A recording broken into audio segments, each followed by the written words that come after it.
Hey Transformers fans, Adam here, back with another Transformers review. I know I got a little sidetracked with the watch-along series just because I forgot that the first episode was the start of a three-parter for the premiere, but we're back on track now, and as promised, I have an official Hasbro G1 reissue of the Decepticons Communications Officer, Soundwave, just like the one I had when I was a kid, and he was always one of my favorites for two reasons. One, he basically carries his own personal army inside of his chest here, and two, he was seemingly the only Transformer who could generate Energon cubes, again, right out of his chest. We're going to go ahead and get right into him. So, okay, nice close-up of the box here. We're going to go ahead and cover all sides of it. So on the front, we have Soundwave in his robot mode, and one of his cassette companions, the black and gold buzzsaw here, not to be confused with his more famous red and black counterpart, Laserbeak. We'll get into that in a little bit. Inside, we have Soundwave in his cassette player mode and Buzzsaw in his cassette mode. And for some of my younger viewers who might not know what I mean when I say cassette and cassette player, well, before downloading music was a thing, before MP3s, and even before CDs, cassettes here are what we use to listen to our music.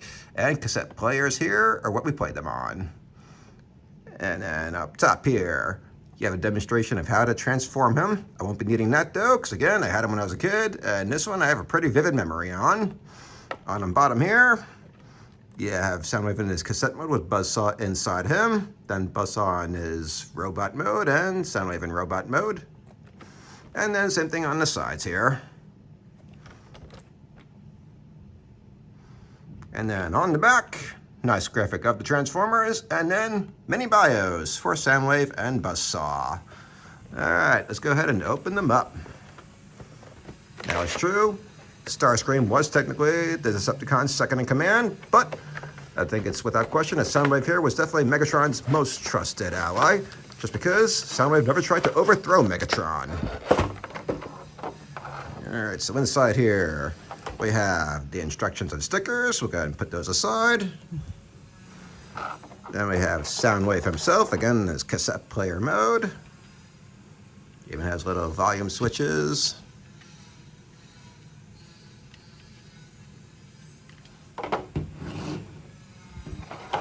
And then Buzzsaw, not to be confused with Laserbeak.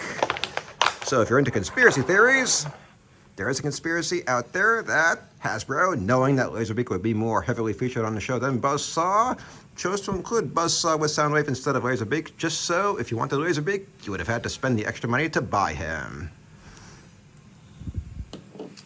And then also included are the weapons.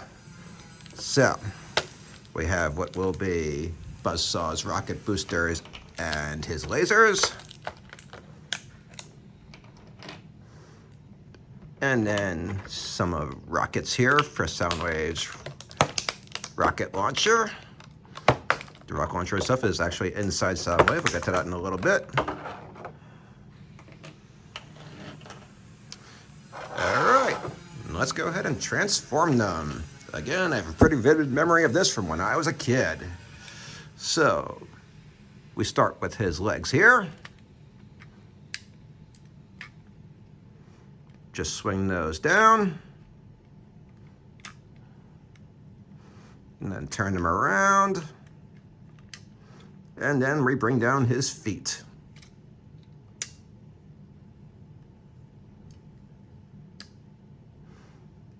Next up, his arms. We just swing those around.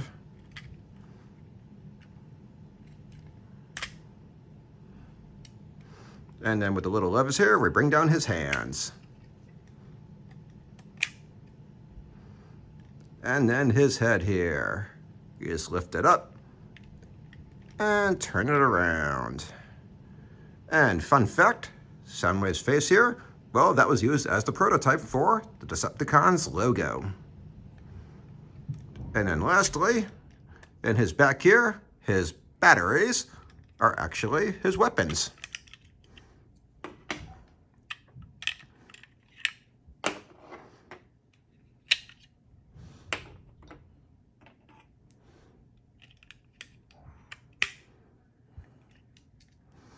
So starting off with his shoulder cannon, just goes right here up top like so.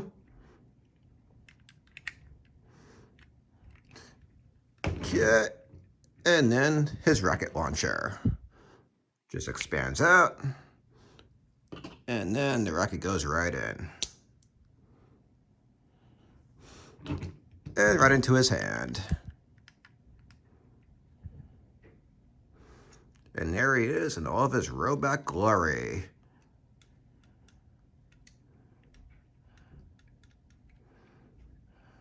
And as far as articulation goes, for a G1, it's actually not bad. So you have full range pretty much in his elbows here. His arms do go all the way around. His head does twist around, and you can lift it up and down. The only thing you can't really do much with are his legs. They're kind of stuck in place there. You can bring his knees up a little bit, but really, why would you do that? Unless you're transforming him back into a cassette player. And then lastly, we'll take off his shoulder cannon here to show you this. His cassette companions do actually fit in his chest here. So they just store in there nicely. And then when he's ready to launch them into battle or on a spy mission, he just goes, eject. And there we go. Comes right open, pops right out. And there he is. And then Buzzsaw here. Again, not to be confused with Laserbeak. Go ahead and transform him. Starting with on the bottom here, what will be his legs and feet. So you just bring nose down like so. And then expand his wings.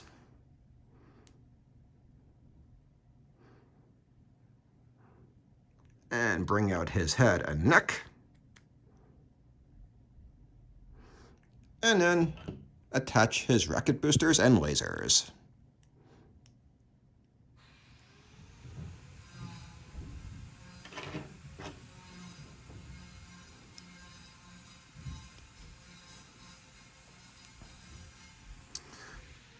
And there he is in his robot glory, ready to go spy on the Autobots and report back to Megatron.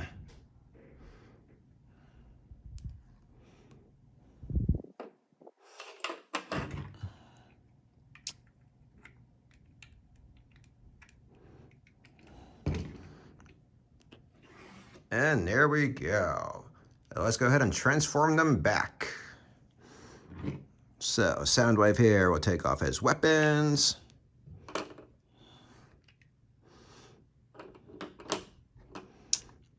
All right, so twist his head back around, back down, put his hands back up, swing his arms back around, lift up his feet, twist his legs back around, and bring them back up.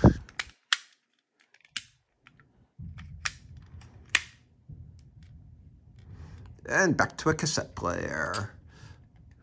Next up will be storing his batteries / weapons. So take out the rocket, compress that again, open up his back, and they just go right in there.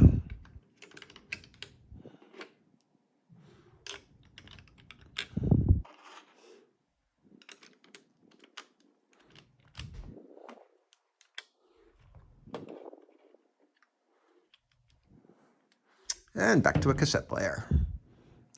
And then Buzzsaw here, back to cassette mode. Take off his rocket boosters and lasers.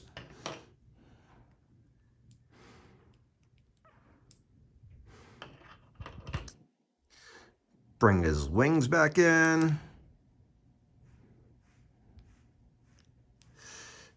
Bring up his legs and feet, and push his head and neck back in. And back to a cassette. And we can even store him inside Soundwave again.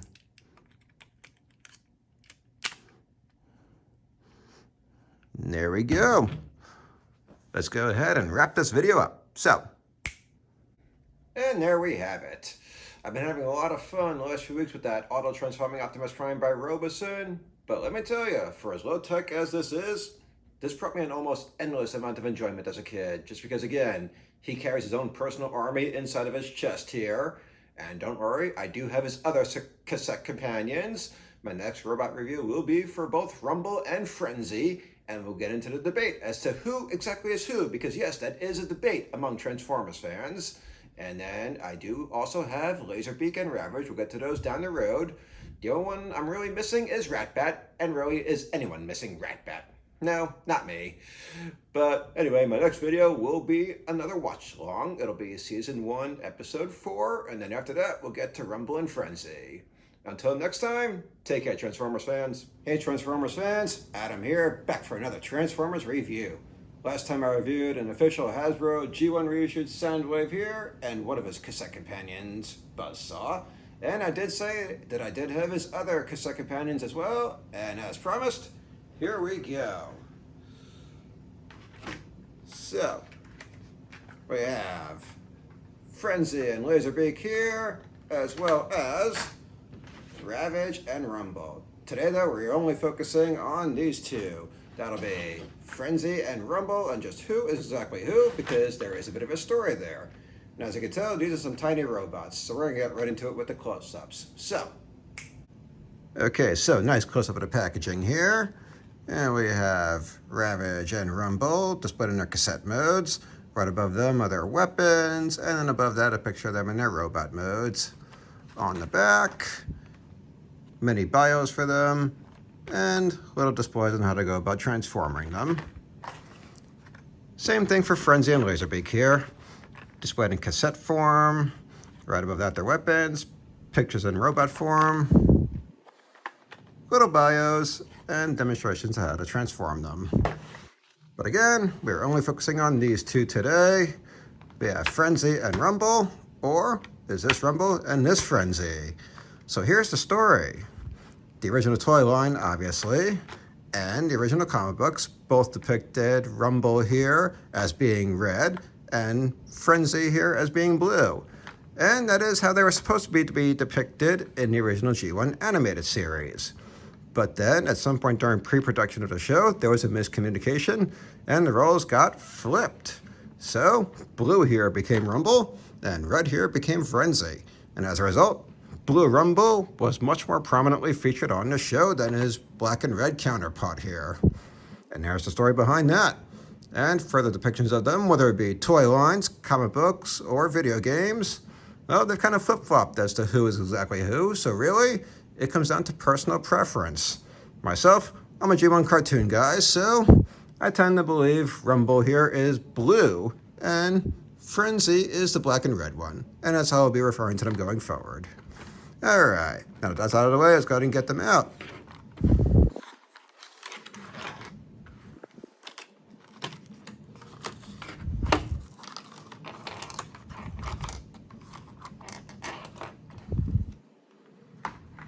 Again, I will get into Laserbeak and Ravage in the next robot review. But for right now, focusing on Blue Rumble and Red Frenzy. So first, show you, get Soundwave here. Because yes, they are part of Soundwave's arsenal that he keeps in his chest, ready to launch into battle in a moment's notice. They do fit right in there. And when he needs some ground support, he'll just go eject. And pops right open, and he's ready for battle.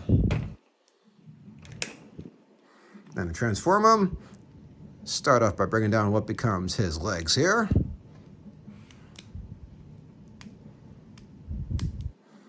Then twist them around. Bring out what becomes his feet here, just pop them right out. And next up, his hands and arms. Just pop them right out here. Twist his arm around and bring it down. Same thing with the other one. And doing that makes the head automatically pop up, spring-loaded. Twist and bring down all the way. And then lastly, his weapons. Just attach them right into his back here. Oop, wrong way. There we go.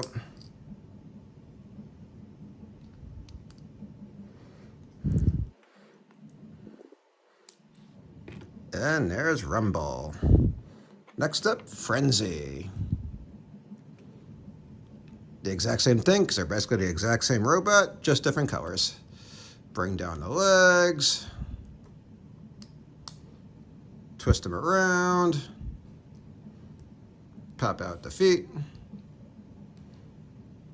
Pop out the hands and arms.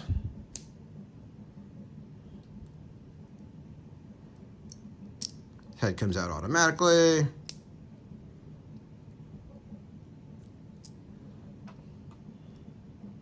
And then attach the weapons.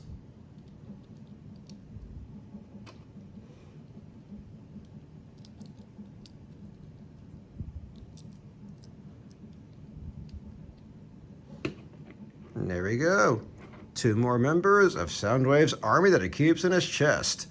And as far as articulation goes, they're G1s, so they're not the best, but for as tiny as they are, they're actually pretty decent. So in the legs, you do have bend in the knees here. Mainly it's due to transforming them, but still, comes in handy when they're in robot mode. You do have some decent bend in the arms, in the shoulder here, bend in the elbow. The only thing you really can't twist and bend is the fist.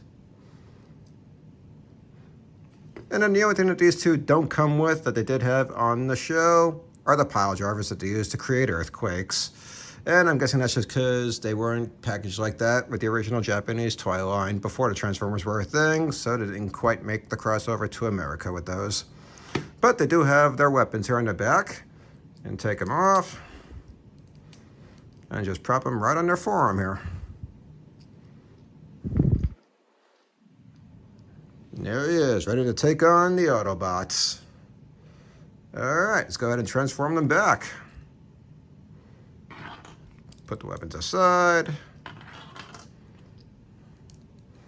All right, place his head back in, twist his arm back around, bring it back up. And same thing with the other one.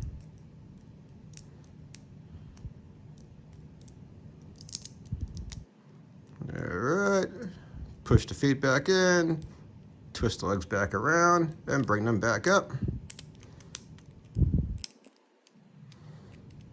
And back to a cassette. Same thing with Frenzy here.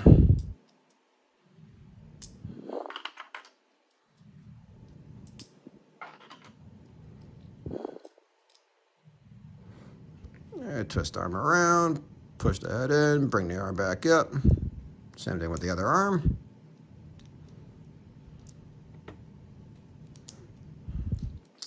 And just push that in like so. And then push in the feet, twist the legs back around and bring them back up.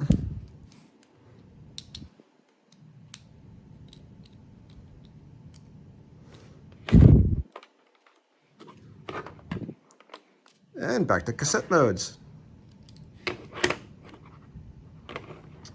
All right, let's go ahead and wrap this video up. And there we have it. Rumble and Frenzy, 2 more members of Soundwave's army that is ready to launch into battle in a moment's notice. Join me again for my next robot review, and we'll go ahead and wrap up the Soundwave series with Laserbeak and Ravage here. And then after that, we'll go ahead and continue the watch-along series. Thanks again for joining me. Take care, Transformers fans. Hey, Transformers fans, Adam here, back with another Transformers review.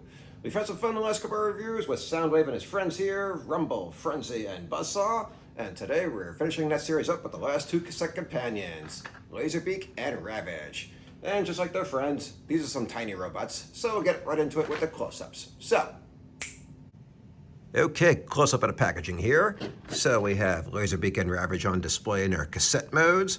Right above that, their weapons. And right above that, pictures of them in their robot modes. And while Rumble and Frenzy here could be called into battle in a moment's notice for some extra ground support, Laserbeak and Ravage, well, they had dual purposes. They could also be called into battle, or they could also be sent on reconnaissance spy missions for the Decepticons to report back to Megatron. So let's go ahead and get them out. Laserbeak here. And his rocket boosters and lasers. Come on now. There we go. And then Ravage. And the weapons. There we go. So first up, we'll get Soundwave here. So just like all his other cassette companions, they just rest right here in his chest. And when he's ready to launch them into battle or on a spy mission, he'll just go, eject. And there we go.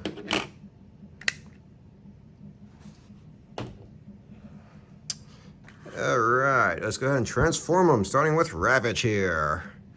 So, you bring down what becomes his legs. Bring them down like so. You can bring out his feet.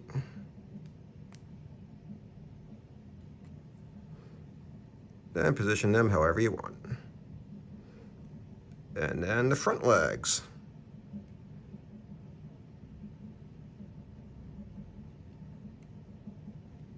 All right, and then his tail, and his head, and there is him in Jaguar mode. And lastly, his weapons here.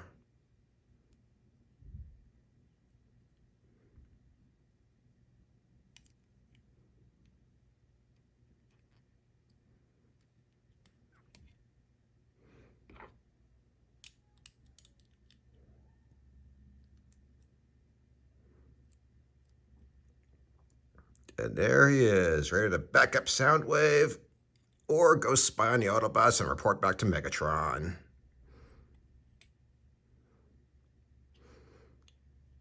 Yeah. Set him down here.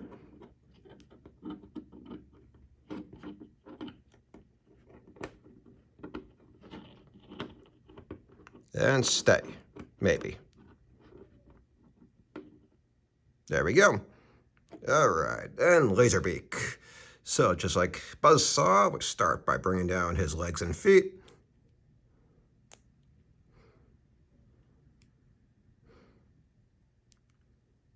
Bring out his wings. And his head and neck. And then attach his rocket boosters and lasers.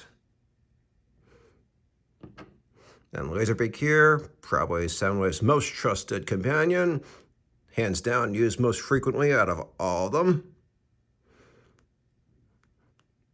And there he is, ready to provide that air support or just go on a spy mission.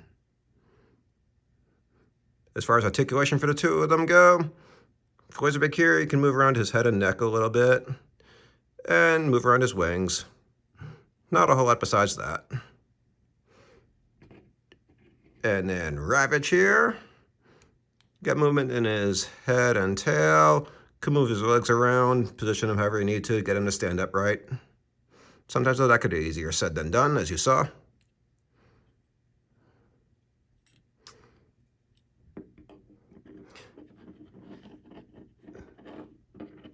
And there we go, maybe. There we go. All right, so let's go ahead and transform them back. Starting with Ravage here, take off the weapons.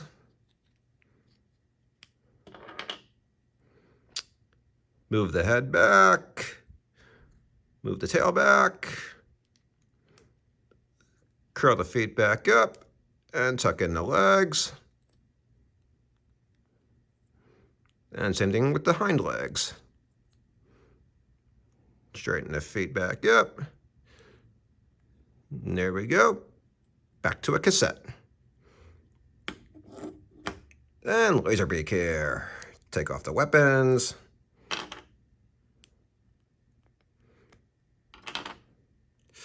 Push his head and neck back in. Fold in the wings. And push the legs and feet back up. And back to cassettes. All right, let's go ahead and wrap this video up. And there we have it. Soundwave, and all of his friends here. And yes, I am aware that I am missing Ratbat, but I still say nobody misses Ratbat. But anyway, I've had a lot of fun reviewing these my last couple of robot reviews, but now it is finally time to move on. Join me again for my next video. It will be another watch along, but then my next robot review. Very excited about this. I've been waiting a long time for this one. G1 Megatron. Join me for that. Take care, Transformers fans.